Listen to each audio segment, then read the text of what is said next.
하나님께서 약속하신 것은 불변하십니다.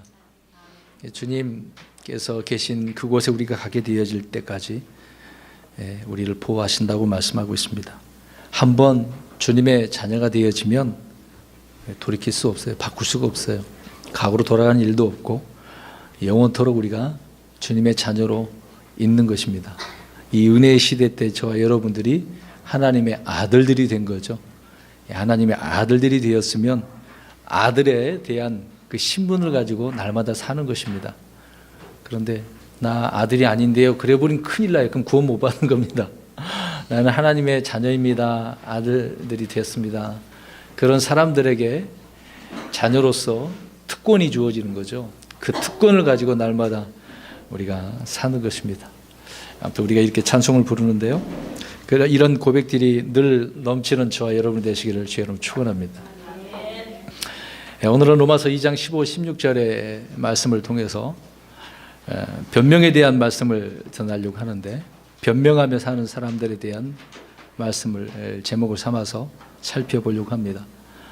지금 평창 올림픽으로 인해서 웃기도 하고 또 좀 슬프기도 하고 비난하기도 하고 이제 그런 일들이 일어나는 것을 우리가 뉴스를 통해서 잘 알고 있습니다. 그래서 그 보면은 누구 탓만 하는 그런 일들이 벌어지는 거죠.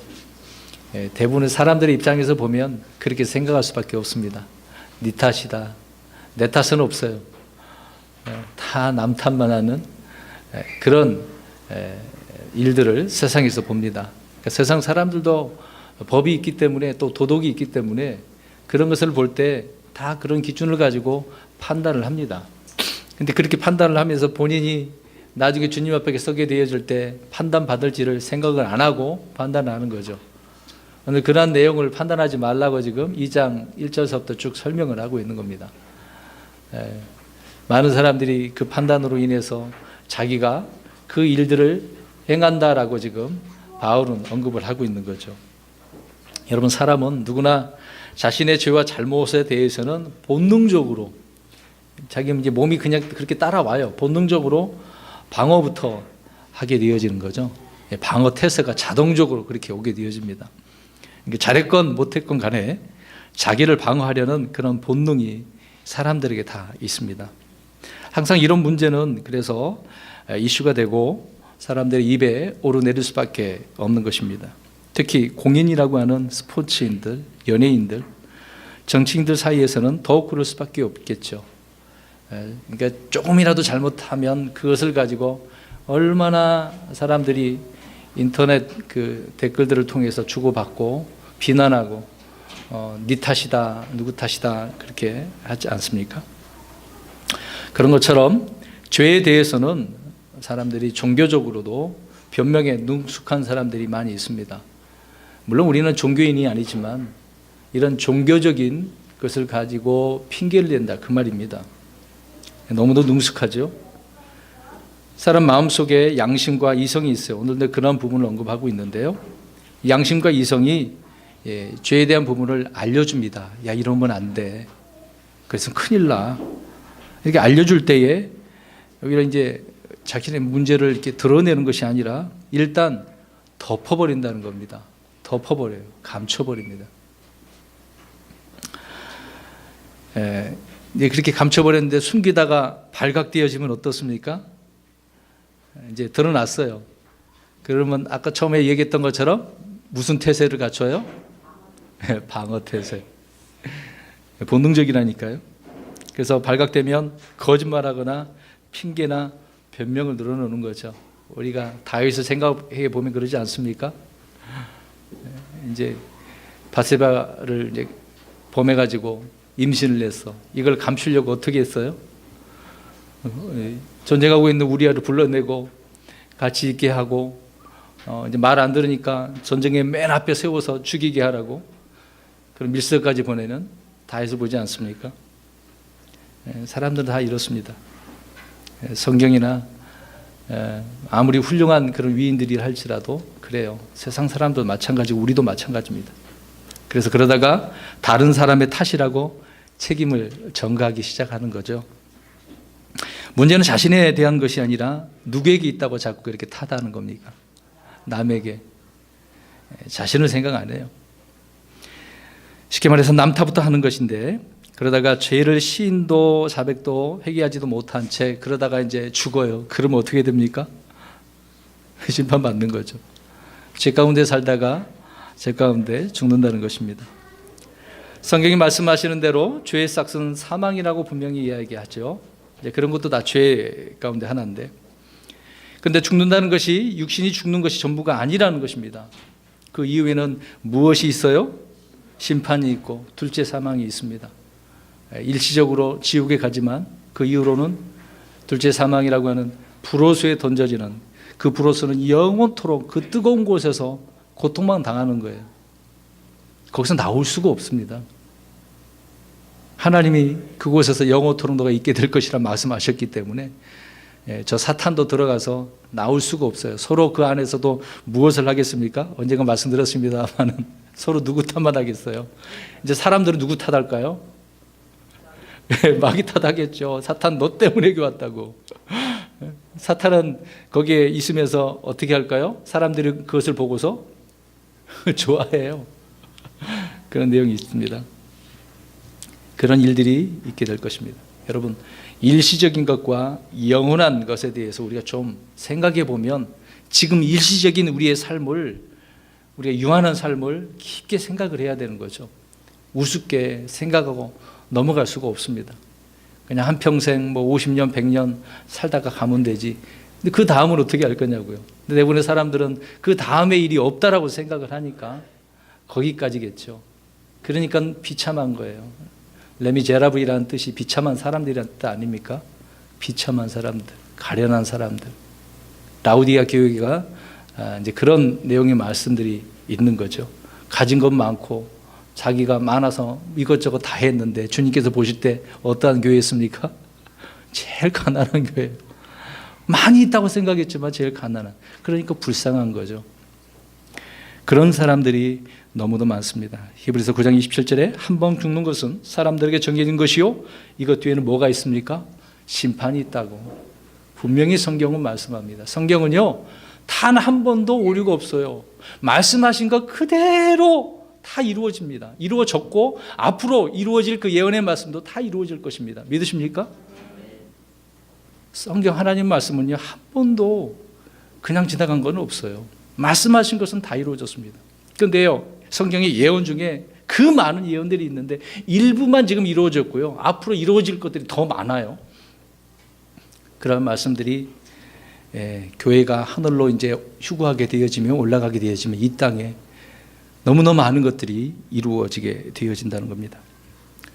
여러분, 다시 한번 오늘 본문의 내용을 우리가 간략히 살펴보면, 바울은 판단하는 사람에 대해서 언급을 합니다. 그 판단하는 사람이 이제 변명을 하는 거예요. 자기가 이제 판단을 하면서 자기도 이제 그것을 행하는데 이 핑계 저 핑계 되면서 이제 변명을 한다는 것입니다. 그러나 결국 그렇게 변명을 하지만 율법이 증언하고 또 그 사람 본성이, 양심이 증언한다라고 뒤에 말씀을 하고 있는 것입니다. 그래서 마음속에 기록된 것으로 그 율법의 행위가 그대로 드러난다는 것이죠. 자기 생각들이 그래서 서로 고소하고 변명한다고 오늘 우리가 읽은 로마서 2장 15, 16절에 언급을 하고 있는 것입니다. 그러니 그 다음에 16절 그 뒷부분에 보니까 은밀한 것들을 언제 심판하셔요? 그 날에. 우리 그리스도인들은 그리스도의 심판석에서, 주님을 믿지 않은 자들은 어디에서요? 큰 흰 왕자 심판에서. 그날에 이렇게 주님께서는 다 보시고 스스로가 그냥 예수님만 봐도 다 고백을 해요. 자백을 하는 것입니다. 그러니 다 은밀한 것들이 드러나서 심판을 받는 것 아니겠습니까? 그래서 판단하지 말라라고 이야기합니다. 오늘 저는 말씀드리는 부분이 뭐냐면, 그렇게 자기는 이것저것 판단을 하면서 자기는 못 보니까 자기가 잘못하면 방어태세를 발동을 해서 변명부터 한다라고 하는 부분입니다. 자, 오늘은 그 변명에 대한 것을 성경 여기저기를 통하여 좀 살펴보려고 합니다. 우리가 살펴보면서 그 구절을 읽으면서 내가 이런 사람 아닌가. 여러분 다른 사람이 그랬다고 그렇게 생각하지 마시고 나다 하라고 생각을 하고 읽으시며 또 그렇게 들었으면 좋을 것 같습니다. 자, 첫 번째로 어떤 변명한 사람들을 보냐면요, 책임은 하나님께 있습니다 라고 이렇게 변명하는 사람들이 있어요. 자, 누구에게 이게 책임이 있다고요? 하나님께. 자, 그럼 보겠습니다. 우리 이제 창세기를 펴 보십시오. 3장 일단 펴놓고 계십시오. 하나님께서 아담에게 명령하여서 동산의 모든 나무에서 나는 것은 어떻게 해요? 근데 한 단어를 빼면 안 돼요. 먹어도, 아니, 그 앞에 하나 단어가 있어요. 마음대로, 프릴리라고 하는 마음, 이걸 빼버리면 안 되는 거예요. 큰일 나요. 마음대로 먹어도 돼. 마음대로 그렇게 먹어도 된다고 하셨으나 선악을 알게 하는 나무에서 나는 것은 먹지 말라. 먹으면 어떻게 된다? 만약 그 나무에서 나는 것을 먹는 날에 반드시 죽게 된다라고 말씀을 하셨죠. 그런데 아담은 어떻게 됐습니까? 하나님의 명령을 어기고 죄를 짓고 말았습니다. 이때 하나님께서 아담에게 찾아오시죠. 숨어있는 아담에게 찾아오셔서 아담아 아담아 이렇게 부르십니다. 여러분 그 장면을 생각해 보세요. 하나님께서 지금 자기 이름을 불렀어. 근데 어떻게 하고 있어요 지금? 숨어있는. 이게 죄 지은 사람들의 모습이죠. 항상 죄 지으면 숨을 수밖에 없어요. 아담도 그런 거죠. 내가 여기 있습니다. 부르시니까 대답 안 할 수도 없잖아. 하나님 다 보고 계시니까. 네. 야, 너 왜 그랬어? 그랬더니 뭐라고 변명을 해요? 상기신 12절 보십시오. 뭐라고 변명합니까? 예. 하나님께서 함께 있으라고 주신 여자 때문입니다. 이 여자를 누가 줬어요? 하나님이. 이게 누구를 책임한테 돌리는? 하나님께서 여자를 줘갖고 내가 이렇게 죄를 진 거 아닙니까? 변명하는 거죠. 에덴 동산에서 있었던 일은 우리가 우습게 넘어갈 일이 아닙니다. 저와 여러분도 역시 이런 상황이라고 한다면 마귀의 그 미혹을 어떻게 이겨내겠어요? 얼마나 교묘한데요. 여러분 아담, 이브 이렇게 우리는 성경을 보면서 욕을 할 수도 있지만요, 내가 그 당사자라고 생각해 보세요. 똑같아요. 더했으면 더했지. 못하지는 않을 겁니다.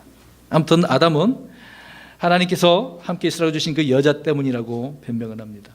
아담은 자신의 불순종에 대해서 이렇게 합리적인 이유를 하나님께 말을 하고 있는 것이죠. 물론 자기가 잘못한 것도 있지만 하나님이 주신 여자 때문에 먹지 말라고 명령한 것을 먹었다는 것인데요. 아담은 죄를 인정하고 고백하는 대신 어떻게 했습니까?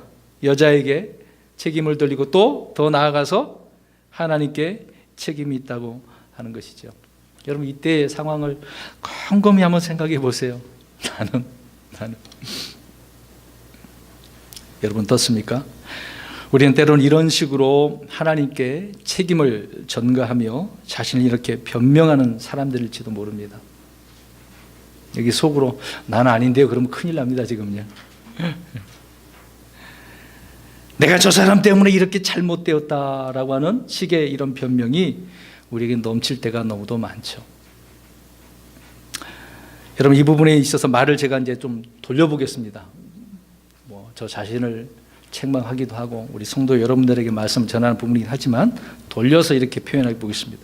자, 예를 들어서 연예인들을 좀 이야기 좀 하려고 합니다. 연예인 가운데 돈 좀 벌면 좀 인기가 있어서 CF 출연도 하고 광고도 하고 그러니까 돈이 벌겠죠. 돈을 벌면 자연스럽게 여기저기에 투자를 하게 되어집니다. 이제 투잡, 쓰리잡, 사업을 펼쳐 나가는 거죠. 그래서 이제 처음은 자기도 모르니까 아는 지인들을 통해서 투자를 합니다.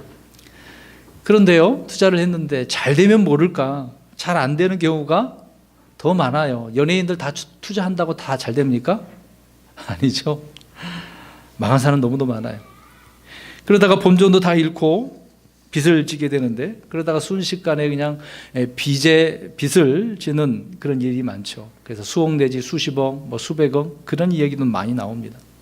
결국 이제 망하게 되어서 하는 말이 무엇입니까? 연예인들 하는 말이 레파토리가 항상 똑같아요. 그 지인들로 인해서 어떻게 됐다? 사기당했다. 그 지인 때문에 이렇게 됐을까요? 그 지인이 일부러 그렇게 했을까요, 여러분? 물론 그럴 수도 있겠습니다만은.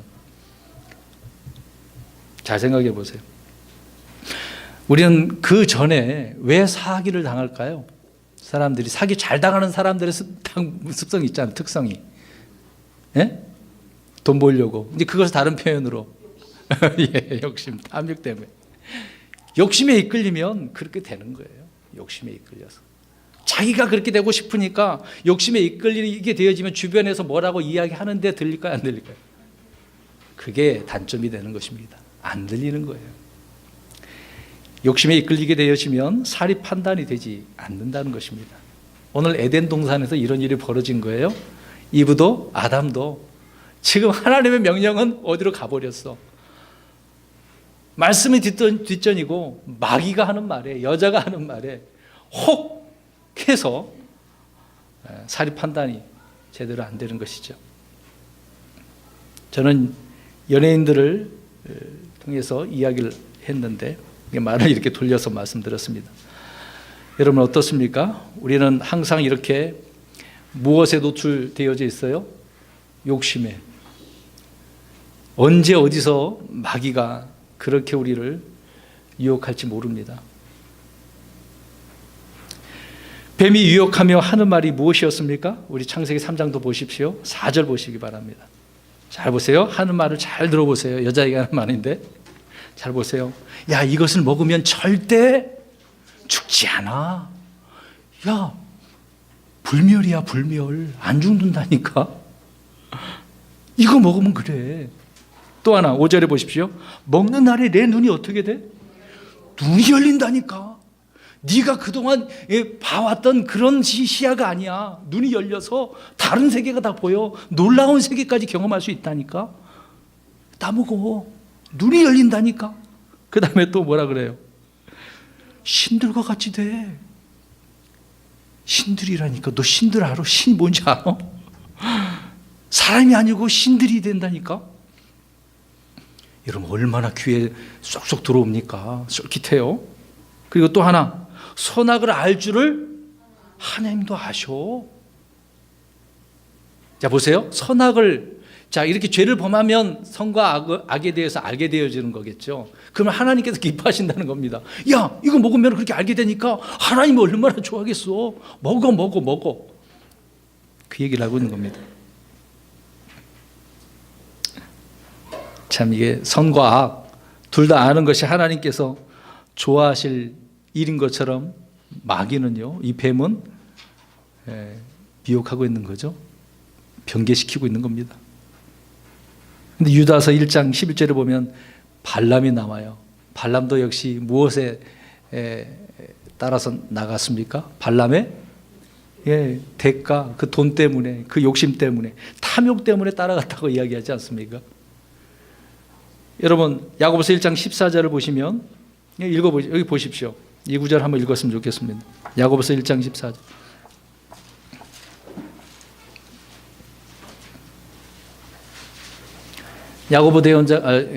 야고보 저자가 이 부분을 정확히 말씀해주고 있는 거죠. 사람들이 이런 원인에 변명을 하는 것입니다. 시작. 오직 모든 사람이 자기 자신의 욕심에 이끌려 유혹을 받을 때 시험을 받나니. 15절. 그런즉 욕심이 잉태하면 죄를 낳고 죄가 완료되면 사망을 낳느니라. 아멘. 보세요.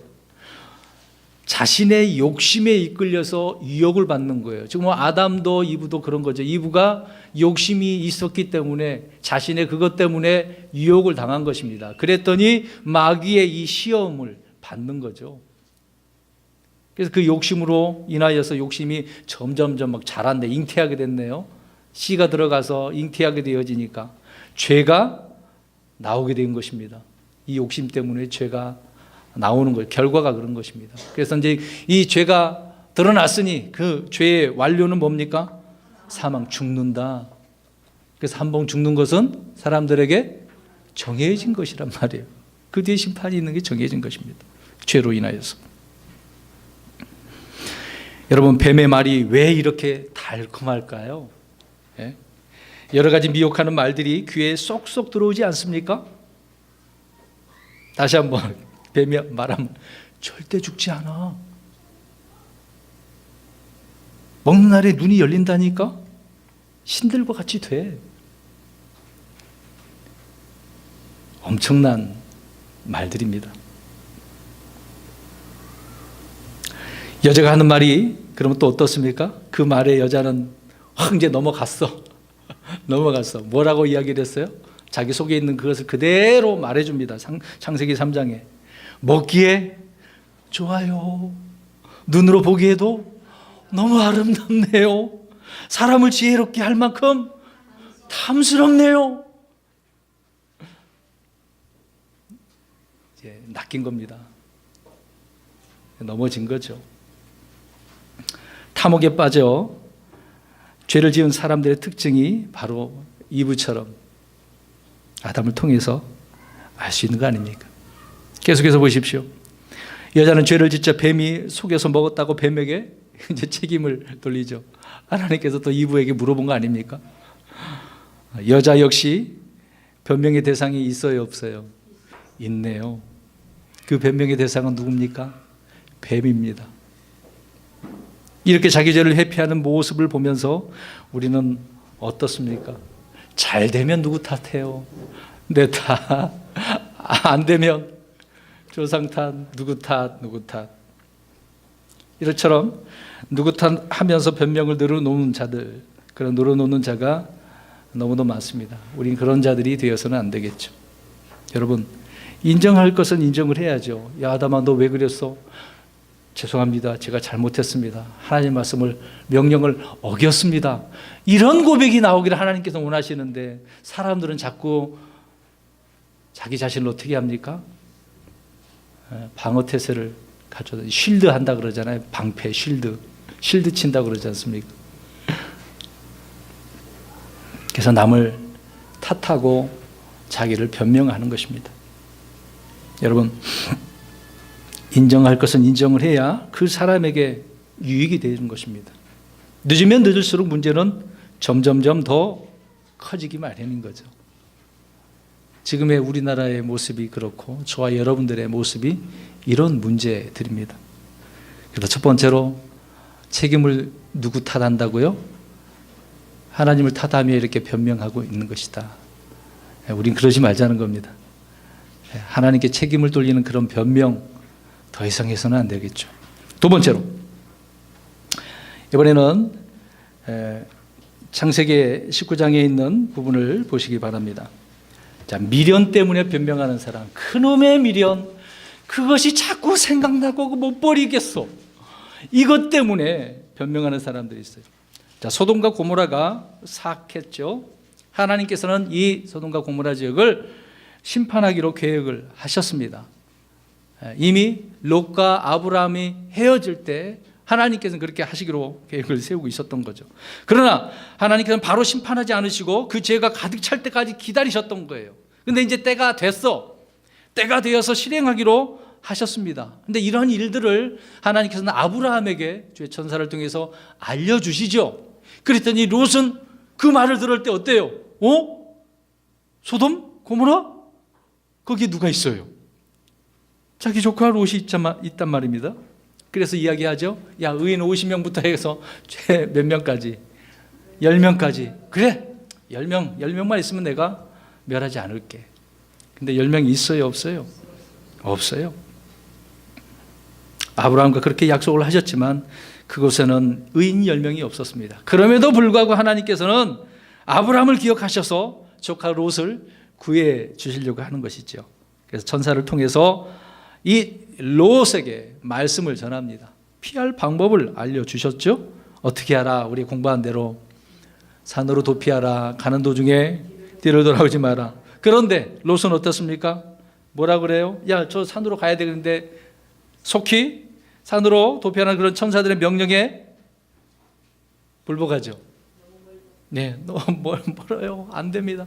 가다가 죽을 것 같아요. 저 죽으면 어떻게 해요? 아니, 생각해 보세요, 여러분. 지금 이 상황을 또 생각하셔야 됩니다. 지금 당장 그 불을 내리려고 하는 거잖아요. 근데 빨리 그 산으로 가기까지는 아직 시간이 있어요. 자, 급한 상황 아닙니까? 급한 상황인데도 불구하고 롯은 어때요? 산으로 도망가지 않고 불순종의 이유를 찾아서 안 간다고 이야기하는 겁니다. 롯은 아브람과 헤어질 때 그 재산이 어땠습니까? 가축이 엄청났죠. 그러니까 서로 다퉜잖아요. 그 목자들이. 갈랐을 수밖에 없었고. 근데 그것을 가지고 지금 어디로 들어갔던 거예요? 이미 그것을 하나님께서 멸망시키기로 작정한 곳인데 자기 눈에는 좋아 보이니까 에덴 같다 그랬잖아요. 동산 같다 그랬지 않습니까? 자기 재산이 거기 다 있는데 딸들도 있고 사위도 있고 가족들이 있는데 어떻게 버리고 나와? 또 멀리서도 보고 싶은 생각이 있었나 보죠. 멸망하는데 그것이 어떻게 될까 쳐다보지도 말라고 하는 그런 부분이 있지 않습니까? 그래서 창세기 19장 19절에 보면 도피할 수 없다면서 재앙이 자기를 덮칠까 봐 염려된다고 변명하면서 작은 도시 소알로 가기를 요청합니다. 그럼에도 불구하고 천사는 그래 내가 거기에 이럴 때까지 내가 아무것도 할 수 없어. 그러니까 충분한 시간이 있다는 거예요, 없다는 거예요? 있다는 겁니다. 네가 그쪽으로 가면 여기는 아직 멸하지 않을 거야. 그러면 이미 처음에 말씀하신 산으로도 가도 충분한 시간이 있었다는 거잖아요. 누가 급한 거예요 지금? 하나님은 하나도 급하지 않은 건데 롯은 지금 급해가지고 당장 멸할 줄 생각하고.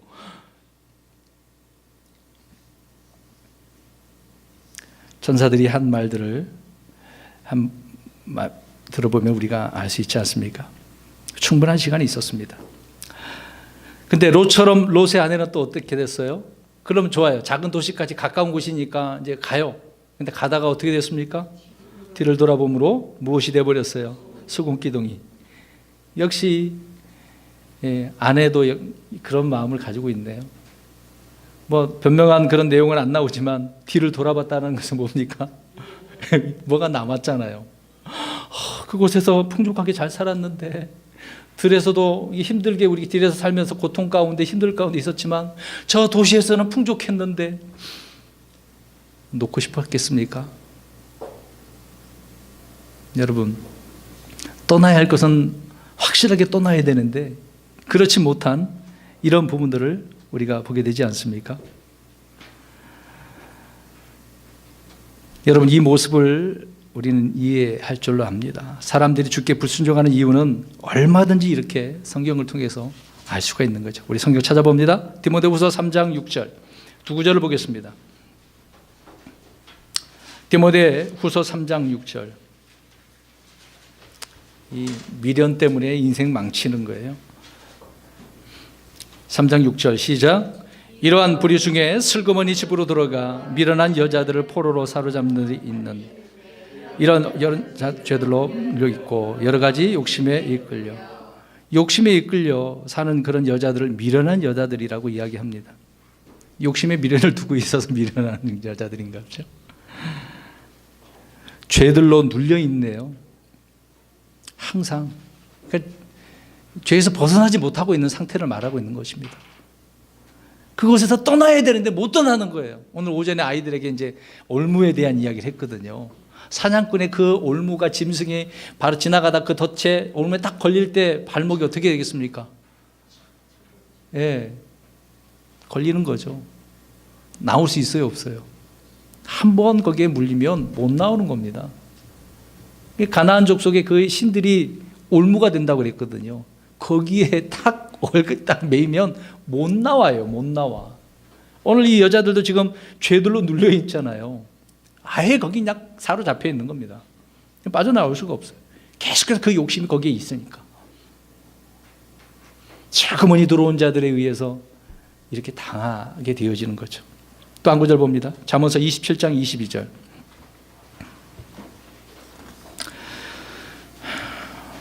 미련 때문에 이렇게 변명을 하는 겁니다. 이것을 어떻게 이것 때문에 안 되는데 이게 주님을 온전히 못 섬기는 거죠. 잠언 27장 22절 시작. 내가 비록 어리석은 자를 절구에 놓고 밀과 함께 공의로 찌울지라 그의 어리석음은 그를 떠나지 아니하니라. 아멘. 이 구절을 우리가 암송을 많이 했었습니다. 그 어리석음을 절구에 놓고 공의와 같이 이렇게 찌어요, 빠요. 근데 어리석음이 떠나요, 안 떠나요? 안 떠나. 우리가 이제 이 절구질 이렇게 빻는지를 합니다. 왜 그래요? 껍데기에 있는 도토리도 이렇게 태우면은 껍데기를 벗겨내려고 빻으려고 하는 거죠. 찌우려고. 이 어리석음이라는 것이 그렇게 하나님 말씀 탁 찌워도 없어져야 되는데 안 없어지는 거예요. 계속해서 뭔가 거기에 미련을 두고 있으니까. 저 여러분 어떻습니까? 살아가는 삶이 구원받고 난 그 이후의 삶인데도 불구하고 여전히 세상에 미련을 두고 살아가는 삶의 그 육신적인 일들에 우리는 너무나 매여져 있지는 않습니까? 물론 지금 이 세상에서 그렇게 우리는 살 수밖에 없지만 세상의 친구가 되지 않냐고 주님과 친구 되고 주님의 사랑의 그런 관계가 대상이 되어져서 주님만을 섬겨야 되는데 이놈의 미련 때문에 그런 노래도 많잖아요. 미련 때문에 노래는 잘 부르는데 하나님의 말씀이 생각이 안 나네요. 그래서 미련 때문에 변명하는 겁니다.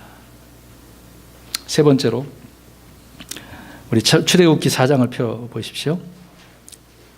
자신을 너무 낮추며 변명하다가 주의 분노를 일으키는 자들이 있어요. 자신을 너무 낮추면 이것도 좀 문제가 되는 거예요. 겸손한 건 좋은 건데 너무 낮춰서 안 하겠다는 거잖아요. 하나님은 모세에게 이집트로 가라고 명령을 하셨습니다. 그러자 모세는 거부하죠. 못하겠습니다. 내가 어떤 사람인데 그러겠습니까? 왜 나 같은 사람을 그렇게 하나님은 보내려고 합니까? 그렇게 하는 거죠. 자기는 뭐라고 말하는지 10절을 보십시오. 10절에 시작. 주께 이르되 나는 말에 능하지 못하나이. 지금까지도 그러하였고 주께서 주의 종에게 말씀하신 후에도 그러하오니 나는 말이 느리고 혀가 둔하나이.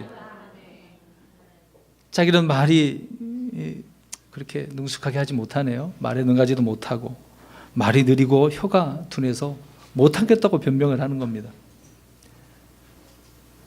그러니까 모세는 자기의 이 연약함을 물론 알고 있는 거죠. 왜 과거에는 어땠어요? 이집트에 있었을 때는 어땠습니까?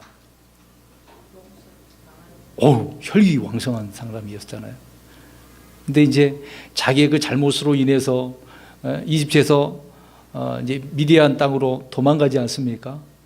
피해 갔어요. 그러면 또 광야도 이제 40년 동안 그렇게 있었는데 이집트에 40년, 광야 40년, 또 이스라엘 백성이 이집트에 40년이지 않습니까? 광야 40년 동안 자신이 그러한 존재라는 것을 왜 몰랐겠어요? 물론 하나님 앞에 진실되게 고백을 하고 있는 내용이긴 합니다. 그런데 여러분 생각해 보세요. 완전한 사람이 어디 있겠어요? 하나님께서 모세를 몰라서 부르시겠습니까? 저와 여러분을 하나님께서 몰라서 부르신 건 아니잖아요. 다 아시지 않습니까? 우리 여기 계신 분들 서로 다 같은 분들이에요? 아니죠. 얼굴 생김새도 다르고 체격도 다르고 사는 것 방식도 다르고 살아가는 모습도 다르고 생각하는 것도 다 다르지 않습니까? 아무튼 하나님께서는 모세를 향하여서 야 내가 너를 통하여 일을 할 거야. 너가 내 말을 저 이스라엘 백성들에게 파라오에 가서 전해. 그런 명령을 하셨는데 모세는 어떻게 해요? 못해요. 무엇을 보면서 못한다 그러는 거예요? 자기 자신에 대해 말도 못하는데요 뭘. 여기 계신 말 잘 못하시는 분 계십니까? 너무 못한다고 그렇게 생각하지 마세요.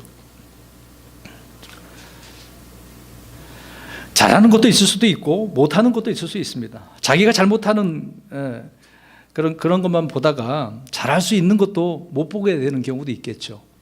또 해야 할 일을 하지 못하는 일들이 일어날 수 있는 것입니다. 모세는 하나님께서 택하시고 또 이스라엘 백성들 구출해야 하는 특별한 사명을 받은 사람이잖아요. 그가 죽을 때도 하나님께서 어떻게 하셨어? 태어났을 때 다 죽어야 되는데 특별히 살려줬잖아요. 죽을까봐 부모는 강가의 부들에다가 이렇게 보낸 것이지만 하나님께서는 또 어떻게 다 예비해 두십니까? 누구를 만나게 해줘요? 바라의 딸. 오늘 문제 그렇게 나와 있는 게 있습니다. 하나님 얼마나 치밀한 줄 아세요? 그런 하나님이었지 않습니까? 근데 본인은 지금 그런 것도 지금 기억도 못하고 있네. 내가 어떻게 살아났는데 그런 생각까지 있었겠습니까? 아무튼 특별한 사명을 받은 사람이 있어. 그럼에도 불구하고 모세는 어떻게 합니까? 거절을 해요. 우리 4장 11절 읽어봅니다. 시작.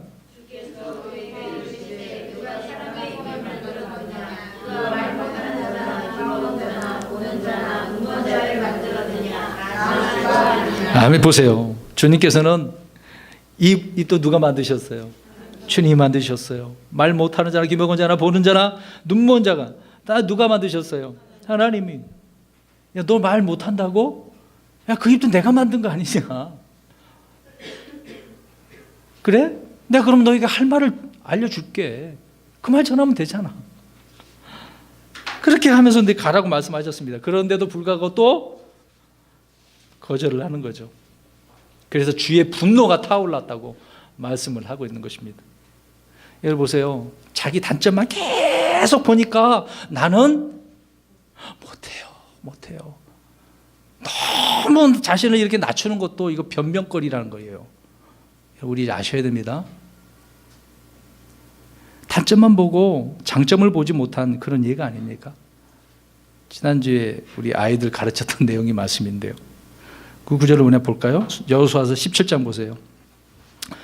14절부터 18절까지 좀 읽어봐야 될 것 같습니다.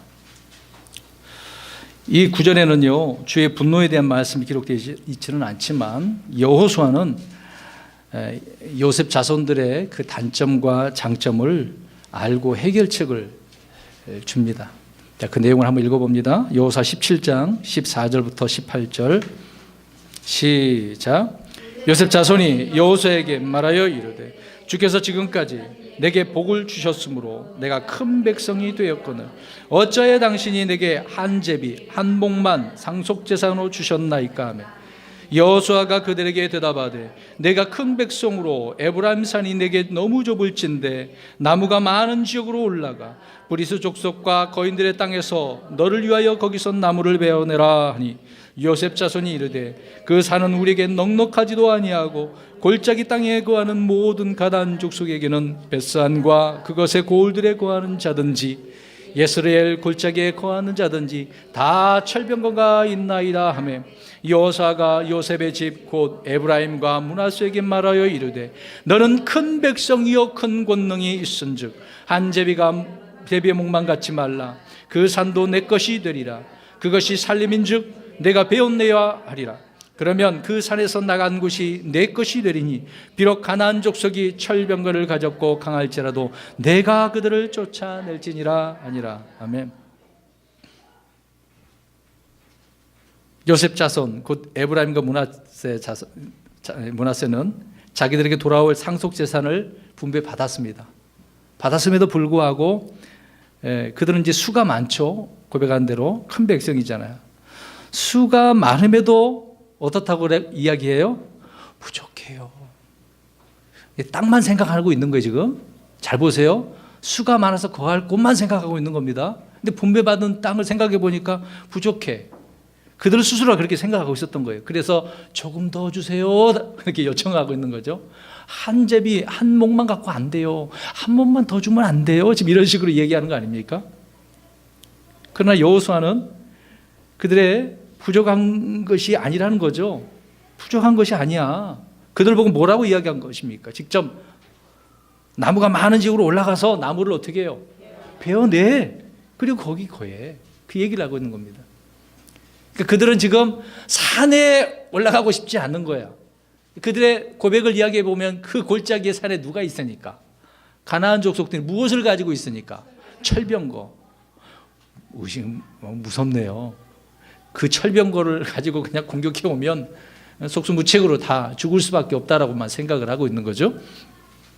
굉장히 강했나 봅니다. 그 당시에 철병거라고 한다면. 자, 보세요. 여호수아는 야, 나무를 베어내고 쫓아내. 그리고 너희가 거기에 거하면 되지 않아. 그 얘기를 하는 것입니다. 여호수아가 볼 때는 부족하지 않은데도 불구하고 그들은 부족하다고 생각을 하는 거예요.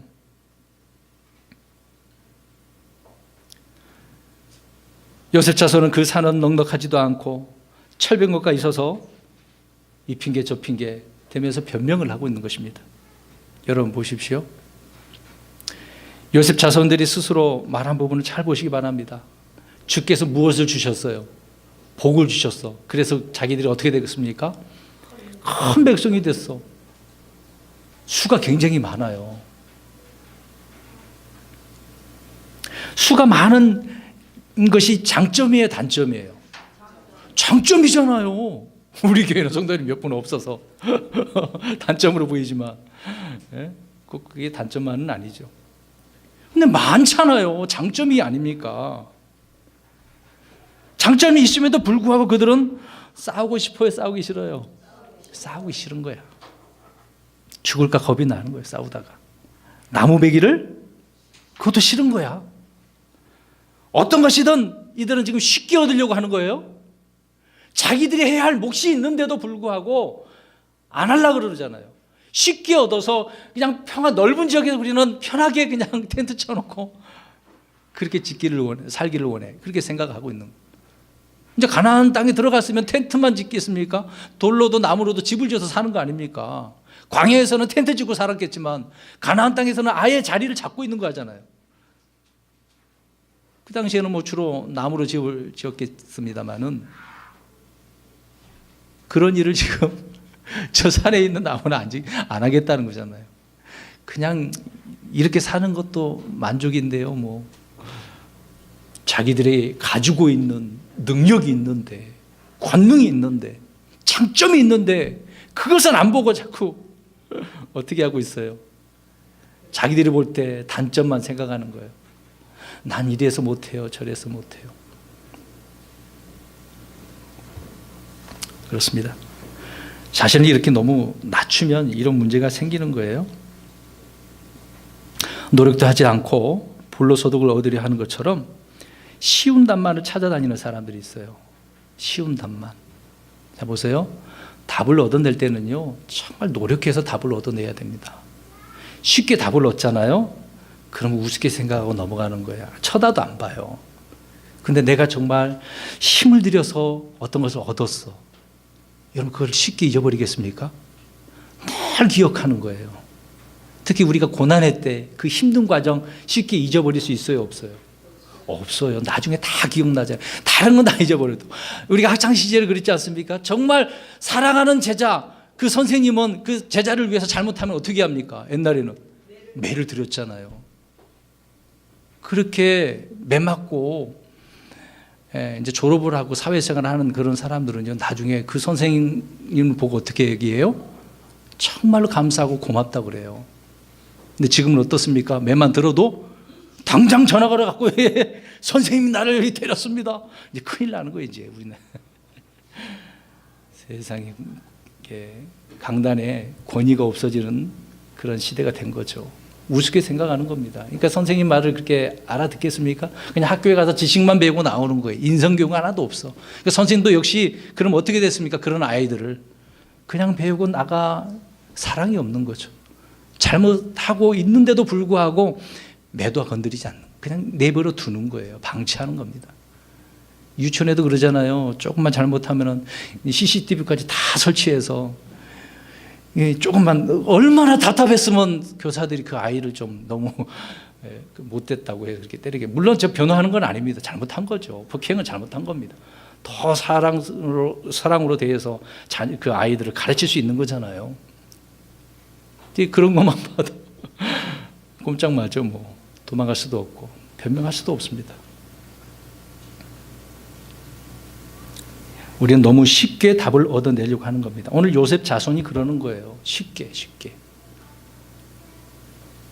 그러니까 모세도 그러는 것입니다.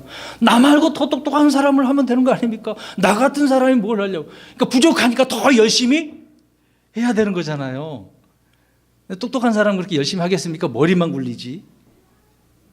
그렇지 않을까요, 여러분?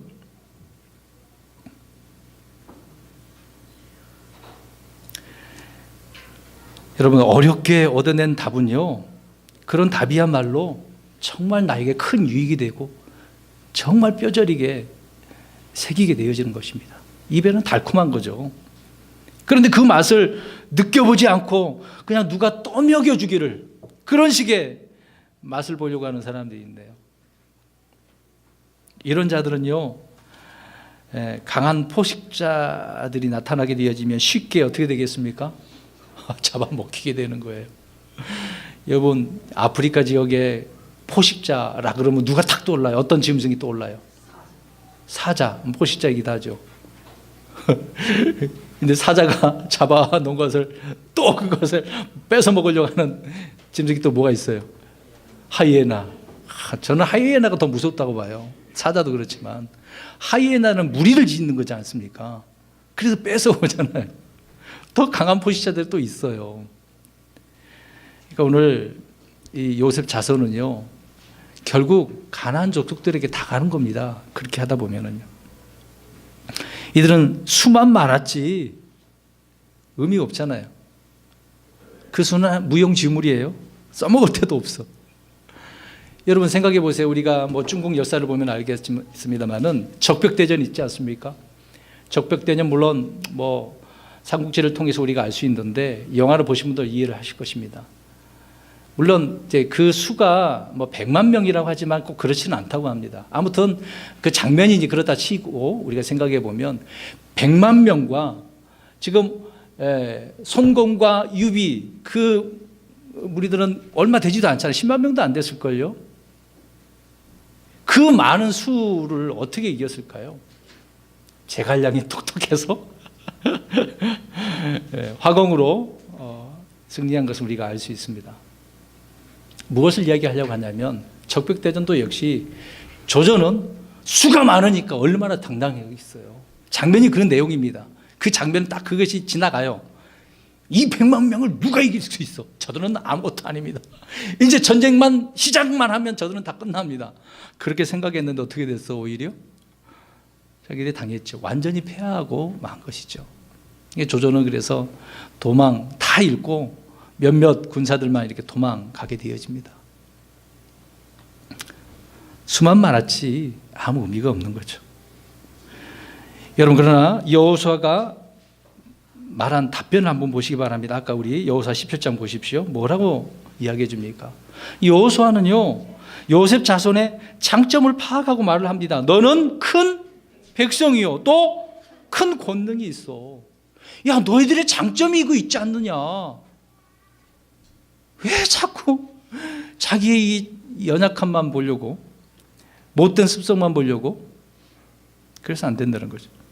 야, 그들이 철병거를 가졌고 강할지라도 내가 너희들이 어떻게 하라는 거예요? 쫓아내. 그리고 그 나무를 베어내고 거기 거하면 돼. 누가 해야 된다는 겁니까? 자기 자신들이 해야 된다는 거죠. 더 주면 뭐 할 거야? 땅을 더 주면 뭐 할 거야? 똑같은 레파토리가 나오겠죠. 더 줘도 그래요. 더 줘도. 줘도 그래요. 줘도. 줘도 못 먹는 사람이 이렇게 있습니다. 요셉 자손은 스스로가 쫓아내고 산을 베어내야만 그곳에 정착할 수가 있는 것이죠. 그런데 이것들은 이것조차 하지 않으려고 했다는 것입니다. 여러분, 주께서 함께 하시는데 뭐가 걱정입니까? 모세도 그래. 야, 내가 함께 하잖아. 요셉 자손도 주님이 함께 하시는데 뭐가 걱정이에요? 철병거 아무것도 아니라고 하는데도 그들은 그게 문제예요. 그게 문제예요.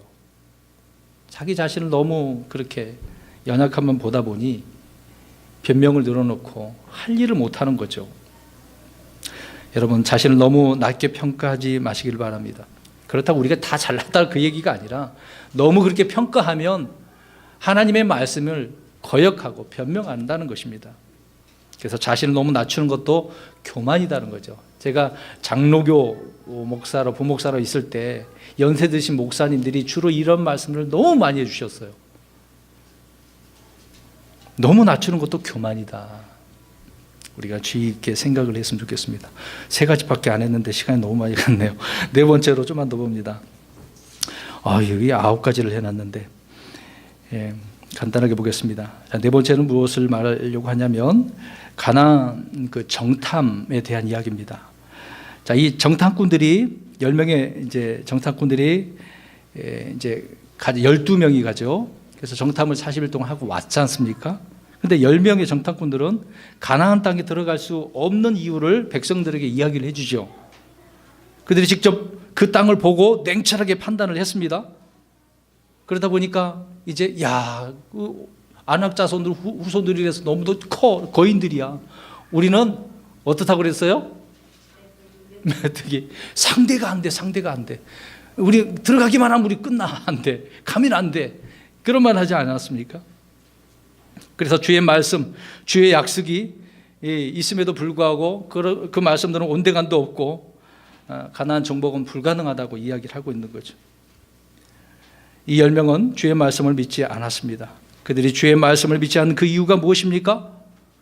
자기들이 직접 가나안 땅에서 보니까 경험에 의해서, 체험에 의해서 생각하고 판단한 그 근거로 인해서 합리적인 그런 근거로 변명을 했던 것이죠.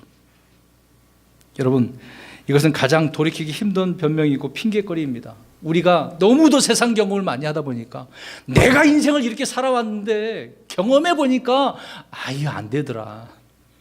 그래서 하나님의 말씀도 필요 없어. 그때는요. 이런 사람들에게는요, 자기 경험이 너무도 강하다 보니까 하나님의 말씀은 와닿지가 않아. 피부에 느껴져야 되는데 그게 느껴지지가 않는 거예요. 하나님의 말씀 오다가 다 사라져 버리는 거예요. 우리가 주의 말씀을 불신하고 순종하지 못하는 이유는 바로 이런 부분이죠. 그래서 자기가 경험한 것이 틀림이 없다며 변명하는 겁니다. 이러한 사람들이 있는 거예요. 저와 여러분의 경험을 내려놓으시길 바랍니다. 이런 경험을 내려놔야 돼요.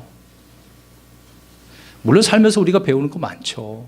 근데 여기서 말씀 강조하고 싶은 것은 내 경험이 하나님 말씀보다 그 위에 있으니까 그 경험을 가지고 하나님 말씀을 깎아내리는 거 아닙니까? 이런 변명하지 말자는 것입니다. 5번째로 사무엘상 8장 19, 20절 보십시오. 자, 여기서 보면은 하나님께서는 이스라엘 백성들에 의해서 이 독특한 것을 원하셨던 거거든요. 이 독특한 것을 버리고 보편적이고 누구나 원한다면서 변명하는 거예요. 누구나 다 이거 하는데 뭐요? 사람들이 다 요구하고 있는 건데요.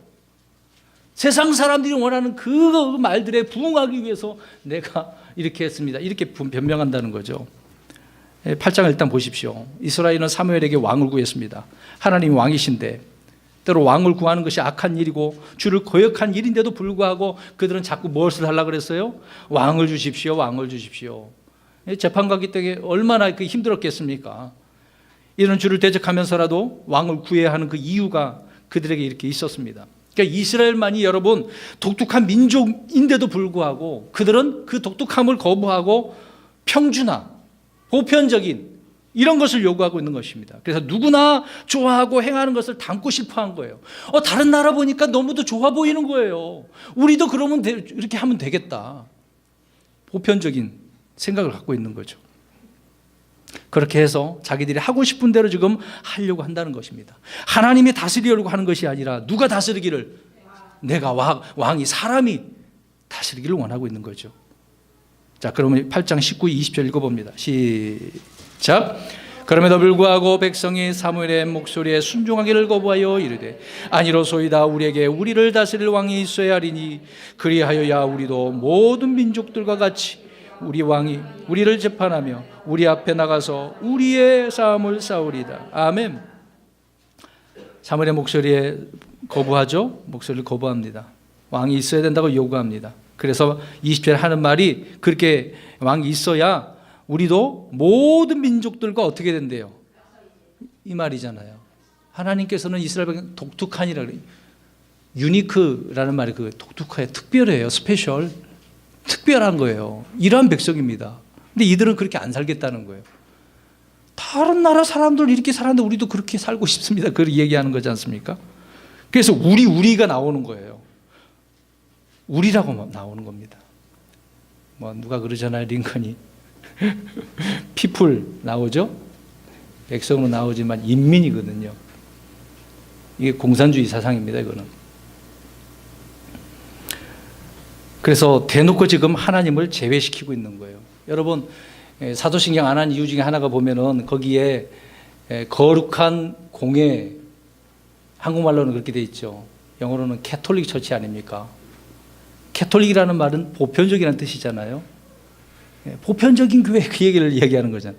야, 우리는 다 캐톨릭 그렇잖아요. 다 하잖아요. 바벨론 종교니까 뭐든지 다 받아들이잖아요. 뭐 누구나 다 하는 것이니까. 그러니까 하나님 앞에 얼마나 큰 죄를 범하고 있는 겁니까? 특별한 백성이 되기를 하나님께 원하셨어요. 우리도 마찬가지입니다. 우리도 특별한 백성이라고 그랬잖아요. 특별한 걸 싫어하나 보죠.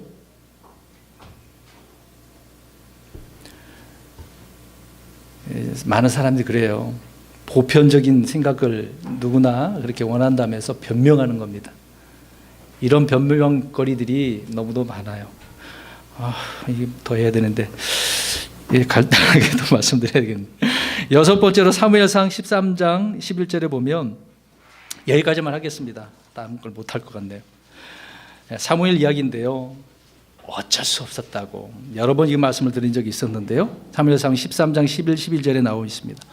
사울은요 율법을 어기고 베냐민 지파에 속한 사람이 레위 지파에게 주어진 일을 자기 마음대로 제사장의 직무를 수행하려고 했던 것이죠. 그것은 명백한 죄였습니다. 그러나 사울은 이 합리적인 이유를 댄 것이죠. 자, 뭐라고 말하는지 11, 12절 13장 시작. 사무엘이 이르되 왕이 도대체 무엇을 행하였나이까 하니 사울이 이르되 백성이 나를 떠나 흩어지고 당신은 정한 날에 오지 아니하며 블레셋 사람들은 믹마스에 함께 모였음을 내가 보았으므로 내가 말하기를 이제 블레셋 사람들이 나를 덮치러 갈로 내려오겠거늘 내가 주께 간구하지 못하였다 하고 그런 까닭에 내가 스스로 어쩔 수 없이 번제물을 드렸나이다. 아멘. 자, 여기까지. 이유를 쭉 이야기하다가 어떻게 해요? 어쩔 수 없이 했어요. 레위 사람들만 해야 하는 것인데 자기가 제사를 허물을 들어버렸네요. 있을 수도 없는 일이죠. 여러분 이런 일들이 우리가 얼마나 많습니까? 이렇게 합리화시키는 거예요. 어쩔 수 없이 그랬는데 하나님 용납이 안 됩니다. 하나님께서는요. 주님 앞에 서게 되어지면 우리는 이런 변명거리 해보았자 아무 소용이 없어요. 사람들은 저마다 주의 말씀대로 살지 못하는 이유가 바로 이렇게 있습니다. 교회에 나올 수 없는 어쩔 수 없는 이유, 뭐 때문에 못 나왔습니다. 뭐 때문에 못했습니다. 순종하지 못한 피치 못할 사정이 그런 사람 없는 사람이 어디 있겠어요. 다 사정이 있어요. 그런 사정을 다 뒤로 하고 우리가 주님을 섬기는 것 아닙니까? 그런 사정 다 따지다 보면은 못 섬기는 거예요. 이런저런 어쩔 수 없는 변명 그거 가지고는 하나님을 제대로 못 섬기는 겁니다. 그러니까 사울에게 있을 그 왕 하나님께서 내버려 두시니까 그 끝에 말로가 얼마나 비참합니까, 여러분? 죽어도 잘 죽어야지. 비참한 죽음 의미 없는 거잖아요. 그냥 제목만 읽어드리겠습니다. 7번째로는 선한 목적과 동기로 했다고 사울이 그랬어요. 이 핑계 저 핑계를 대고 이렇게 변명을 합니다. 그리고 또 하나는 8번째로 하나님께서 부르셨어요. 초청했어요. 그랬는데 이거를 거절합니다. 이게 무슨 말이냐면 지금도 복음을 전해서 많은 사람들이 주 예수 그리스도를 믿고 구원받으라고 초청하잖아요. 근데 사람들이 거부합니다. 그래서 성경에 나는 소를 샀기 때문에 장가 갔기 때문에 밭을 샀기 때문에 저런 핑계를 대는 거죠. 그다음에 9번째로 지금은 때가 아니라고 변명하는 사람이 있어요. 때 되면 갈게요. 돈 벌면 갈게요. 여유가 되면 갈게요. 시간이 되면 갈게요. 이런 지금은 때가 아니라고 변명하는 사람들이 있습니다. 그러면 안 되겠죠? 시간이 갔기 때문에. 아무튼 결론적으로 사는 성도 여러분, 이외에도 성경에 많은 예가 있습니다. 우리는 이래서는 안 되겠죠. 하나님은 사람들의 변명에 속지 않는다고 말씀합니다. 조롱도 당하지 않아요. 갈라디아서 6장 7절에 속지 말라 하나님은 조롱당하지 아니하시나니 사람이 무엇을 심든지 또한 그것을 거두리라라고 이야기를 하고 있습니다. 우리는 죄가 생각날 때, 죄를 지적받을 때 지체 없이 내가 뭐라고요? 죄를 지었습니다. 그렇게 인정을 해야 돼요. 시인을 해야 됩니다. 그래서 스스로가 자기를 심판을 해야죠. 주님께서 심판하실 때는 얼마나 무섭겠습니까? 자기 스스로가 빨리 심판을 해서 말씀으로 돌이켜야 하지 않습니까? 특히 오랫동안 교회를 다녔고 직분을 맡은 사람들, 특히 목사들은 더욱더 주의해야 되겠죠. 모든 성도들 다 마찬가지입니다. 죄에 대한 이런 종교적 변명은 자기를 속이는 일이고 다른 사람들에게 위선자는 판단을 하게 하므로 결국 주의 이름이 그래서 모독을 받게 되어지는 것입니다.